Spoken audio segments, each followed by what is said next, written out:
Bon là, il faut impérativement que vous voyez ça. C'est hallucinant, le niveau de désinformation dans nos médias mainstream. Ce mec qui est un haut responsable militaire, alors que, étonnamment, je viens d'en rencontrer un, pour ceux qui ont vu les vidéos d'avant, du jour, en tout cas, le mec pense l'opposé de ça, évidemment. Il le hurle d'ailleurs, quoi. Écoutez ça, je vous jure, c'est à tomber de cul à la renverse. J'avais pas vu, j'étais passé à côté. Et puis, on revient à la fin pour commenter ça ensemble. Tout le monde se demande quand Trump va perdre un peu ses nerfs, si vous voulez, il va commencer à taper sur la table. Dans quel sens? Le problème, c'est que les Ukrainiens, eux, il faut absolument pas qu'ils fassent de fautes. Ils sont attendus au tournant. Pour l'instant, ils ont plutôt bien géré leur affaire.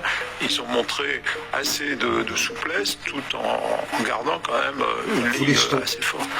Et les Russes, on le disait à l'instant, eux, ils attendent leur heure et ils mènent un peu tout le monde en bateau. Ils gagnent du temps?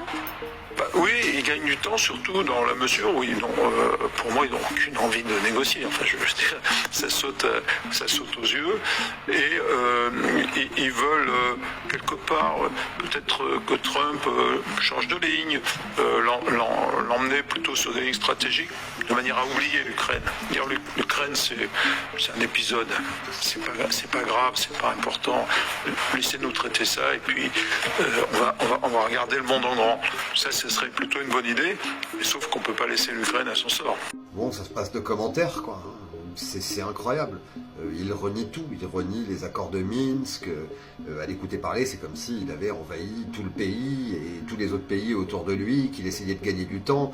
Le discours sur Trump. Alors, il faut se mettre à la place de ce mec, quand même. Il faut essayer, sinon on comprend pas les choses clairement. Qu'est-ce qu'il en est si on réfléchit? Donc, est-ce qu'il est complètement...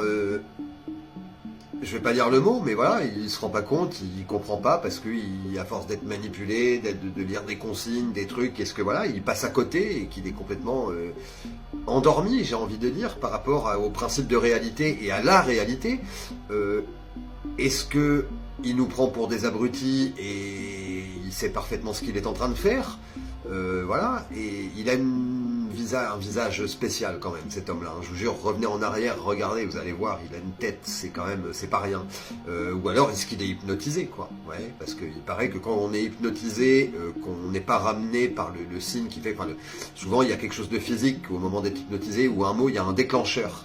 Il paraît que quand on n'est pas, je sais pas comment dire ça, moi, une fois qu'on est déclenché, si c'est pas ramené à la normale et qu'on re-hypnotise quelqu'un qui est hypnotisé, au bout d'un moment, on en fait ce qu'on veut et qu'il est complètement cinglé. Il est même plus conscient de son environnement, ni du danger, ni de rien du tout. Mais il y a de quoi se poser la question. Il y a de quoi se poser la question. Rendez-vous compte le niveau de désinformation. Alors ceux qui, dans l'escalier pour aller à la vérité, sont tout en bas, j'ai envie de dire, commencez par éteindre vos télés, quoi. Éteignez vos télés. Et puis suivez des médias alternatifs. Il y en a plein aujourd'hui, qui sont réputés, voilà. Donc, mais là, moi, quand je vois ça, je vous jure, ça m'inquiète. Je me dis, mais vraiment, on est dans l'entonnoir de la liberté d'expression, l'entonnoir de la désinformation, l'entonnoir ça va s'arrêter où, quoi? Ils vont aller jusqu'au bout, ils savent qu'ils sont cuits, et comme ils ont le pognon quand même, et alors ça c'est nous aussi, mais voilà, ils vont aller jusqu'au bout du plan et ne pas assumer, voilà quoi. Donc... faut que j'aille manger, je vous prépare une petite capsule après, normalement il va y en avoir 2 d'ici ce soir, j'en profite qu'on soit dimanche, et puis abonnez-vous, likez, partagez un max, c'est très important pour que la chaîne se diffuse et qu'on soit répertorié, donc vous pouvez nous retrouver sur YouTube, Instagram et X, donc faut pas hésiter, voilà, et puis je vous dis à tout à l'heure, ciao.